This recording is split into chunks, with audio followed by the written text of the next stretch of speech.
there's a very small likelihood that we're going to be physically attacked.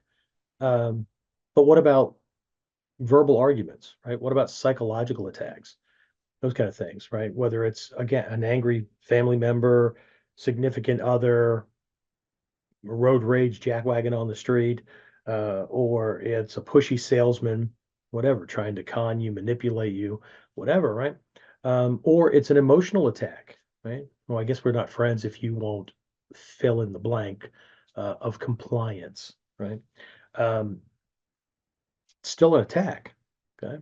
Doesn't necessarily have to attack your body. It can be attacking your mind, your sense of confidence, your sense of self-esteem, right? Your emotional base, your uh, psycho-emotional stability in the world, right? Um, what's the target, right? So what I want to do very, very quickly is pull in a model and take a look at this principle and concept based view, and then look at it from, I'm just going to pick one, just one example, and I'm going to pick an argument. Okay. It's something I use quite often. So we're just going to use that one. And then you can take a look at other types of situations. Maybe it's not an argument. Maybe somebody's gaslighting you. Maybe it's a pushy salesman. Maybe it's, aggressive carnival barker at the at the fair you're visiting, whatever. Okay. So, how do we go about doing this in a way that has the same kind of confidence, power, and control that the physical models are showing us how to do with our physical body against his physical body, right? To shut this problem down. Whether we stop this person momentarily or they never want to approach us again ever. Okay. That's the same as getting somebody to run away physically who tried to attack you, or crippling, maiming, or killing them, right? Physically. Right? It's the same thing, right? Again, we're getting to principles and concepts. Okay. So let's use this Ichimonji no kata idea, right? So physical form, right? Attack comes in, punch, grab, kick, whatever. We're shifting, we're neutralizing that, we're unbalancing them, and then we're delivering this attack, this counterattack, right? But from a principle and concept perspective, what are we doing? Right? Well, getting offline, making him miss, those kind of things, right? We're rendering his attack moot, right? We are neutralizing the force of his attack while paying attention the whole time. So we're not closing our eyes and flinching and those kind of things, right? Eyes wide open, attack comes in, neutralizing the force of it, right? And then starting to break their balance, starting to take control of things. But what we're doing is we're nullifying their attack, right? And we're identifying best targets. And then we're putting everything we've got into one of them. Okay. So if we can think that way, and then we transfer this over to an argument, or maybe it's not an argument, maybe somebody's just yelling and screaming at you, right? It's this freaking banshee, right? Because you really don't have a fight or an argument if only one person is throwing the violence, right? A lot of people will yell at you in public because they think they're getting other people to look at you and see what a bad person you are, and they have every right to be doing it.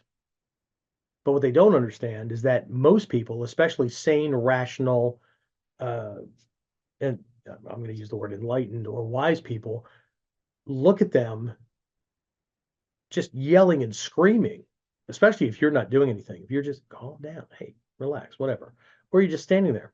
Okay. Now you've got some banshee, some animal just yelling and screaming and barking and whatever, right?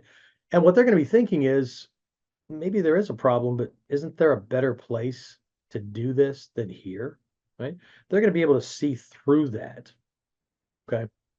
So, but some people would do that, right? So let's say we're standing there, we're in Shizen, right? So I'm not telling you to go to Kamae physically, but there is mental Kamae, there's emotional Kamae, that kind of thing, right? So the yelling is happening, right? So what are we doing from these defensive postures? What are we doing from any combat posture, right? First D, right? We gave you those 5 Ds of effective self-defense. It's to discern, pay attention, right? What's going on? Okay. So what I'm going to be doing is I'm going to be listening very intently. Okay. Not ignoring them. That's like putting gasoline on the fire. Okay. Paying attention very intently. And what I'm listening for, well, I'm listening to their, you know, their words. Okay. But I'm also watching facial expressions, if they're looking, at other people, or they change their dialogue because they're trying to communicate to somebody else what kind of a bad person you are. So there's this agenda that's going on. I'm listening to those things, right? But what I'm really at its base, I'm listening for are truths and falsehoods, or truths, things that are half truths, right? Or things that were embellished, they were made bigger than they actually were, and things that are outright lies. They're wrong, they're false. Okay. So I'm listening, right? And I'm going to take stock. Things that are true, if what they're saying to me about me or whatever is true, I'm not going to be slinging things back and forth, because then it's just it's all an assault, right? If it's true and it's something I truly do need to fix, okay, that's fine.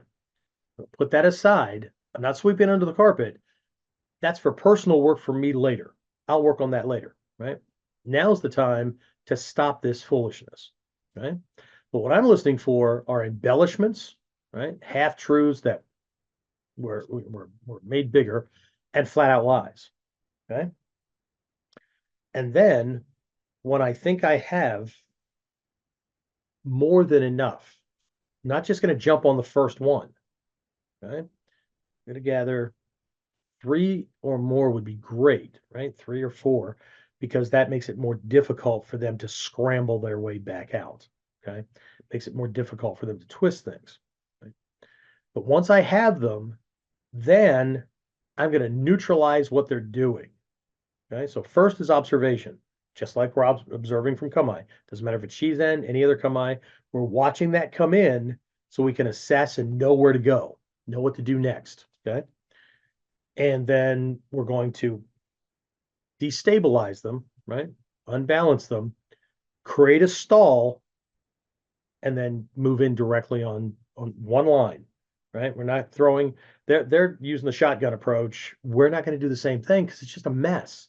You can't keep track of shit like that, right? So at the moment I decide, right, which for me is usually when they take a breath, they're reloading. Take a breath and they're going to go again. That's when I go, oh, no, no, no, no. Okay, you hold it, right? And then I start picking apart, and I start with the lies, because lies they can't twist, right? Without burying themselves deeper.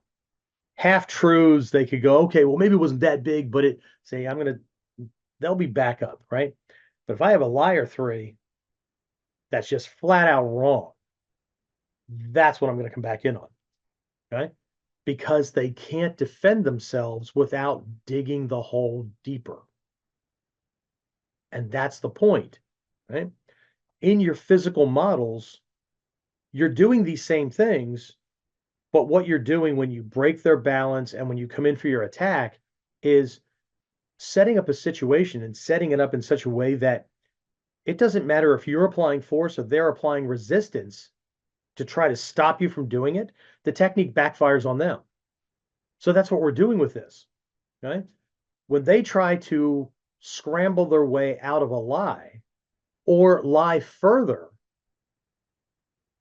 it just keeps backfiring on them, right? And that's the idea. This is how to effectively argue, to effectively handle a psychological verbal attack, where you don't, the stuff that's true, if it's true and you were wrong, right? If we're being authentic, if we're being a warrior of integrity, honesty, right? We have honor, okay? We're going to work on those things. We're going to work on fixing those things. Great. But now's not the time to fix it. You can apologize, but still doesn't make it right. Okay, well, I'm sorry about that. Okay, and they just keep on going. I'm sorry about that. Okay, but I'm taking stock in these. So that's personal work later. But if they're throwing around a whole bunch of lies, or if you don't have those, right, then hit the embellishments, right? The things where they've taken this little thing and they made a mountain out of a molehill, so to speak, right? Then you just attack the mountain, right? Reduce it to the molehill that it really is, right? And they have nothing left to fight with, right? They have nothing left to fight with. So what we're talking about here is strategic and tactical thinking, and we're not being trapped by this physical fighting kind of thing. Because if we do that, then it's really difficult to find a reason. And it can be easy to see how family members might think that this is a waste of time, money, effort, and whatnot, because when you have a chance to use it, nobody's attacking you. And yet it's happening all the time. Little sideways comments, right?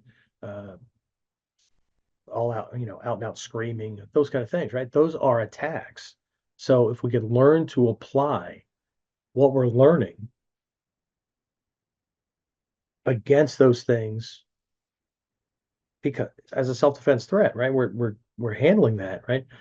To do that, we need to reduce the technique to the principles and concepts. And ultimately, all techniques do what I just outlined. But if we're, getting on a lock or a hold or restraint or whatever, there's a principle to that. Right? What does that do to them? And that's the question. That's the key question. What does that do to them? Don't tell me that you're striking their arm. Don't tell me that you're doing uke nagash. Don't tell me that you're putting on a mushadori. What does that do to them to restrict their movement, to break them down, to prevent them from getting at you? What is it doing? How does it prevent them from getting at you? How does it break them down? When you can answer those questions without using a physical example, then you're going to be able to handle it. You're going to be able to do more in life with this training than just duck punches and blades or bullets or whatever.